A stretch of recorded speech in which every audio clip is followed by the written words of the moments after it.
বাবা, তুমি বাজার থেকে যা যা আনতে বলেছো আমি সব নিয়ে চলে এসেছি, শুধু 50 টাকাটা বেড়ে গিয়েছে। এই 50 টাকাটা আমার কাছে রেখে সুটিয়ে লাল করে দেবো, নোংরামি বার করে দেবো। ঠিক আছে, কোনো ব্যাপার না, আমি তোমার পকেট থেকে টাকাটা মেরে নেবো। কত হিম্মত একবার দেখি। আচ্ছা জানো, মা আজকে বলেছে তুই কি খাবি বল, তোর জন্য আমি সব কিছু রান্না করতে পারবো। লজ্জা লাগা দরকার। তাহলে মাকে পটল চিংড়িটা রান্না করতে বলি? পারবে না। তাহলে সর্ষে বাটা দিয়ে মাকে মাছটা রান্না করতে বলছি? পারবে না। মা তুমি যা ইচ্ছা রান্না করো। আরে বাবা, তোমার সাথে আমার একটা কথা ছিল, আমি না একটা মেয়েকে খুব ভালোবাসি, শোনাবো আমার। আর আমাদের মধ্যে গুলোগুলো হয়ে গিয়েছে। খুব দারুণ লজ্জার ব্যাপার। মেয়েদের বাড়ি থেকে সবকিছু জানে, কোনো প্রবলেম নেই। লজ্জা লাগা দরকার। আরে তুমি আগে শোনো, ওই পাড়ায় একটা মেয়ে থাকে না, দারুণ দেখতে, হেভি ফর্সা করে, আরে ইনস্টাগ্রামে ভিডিও করে, তুমি চেনো না? জবেদা, জবেদা, একদম হেভি হেভি।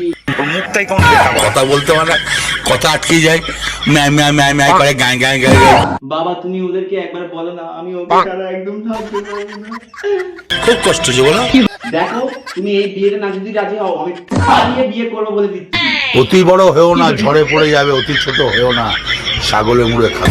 আমি মাকে বোঝাবো, মা আমাদের বিয়েটা দিবে। পারবে না। দেখো, তোমরা আমার কথা না যদি শোনো, আমি বাড়ি থেকে চলে যাবো বলে দিচ্ছি। চল যাও। No, no, no, no.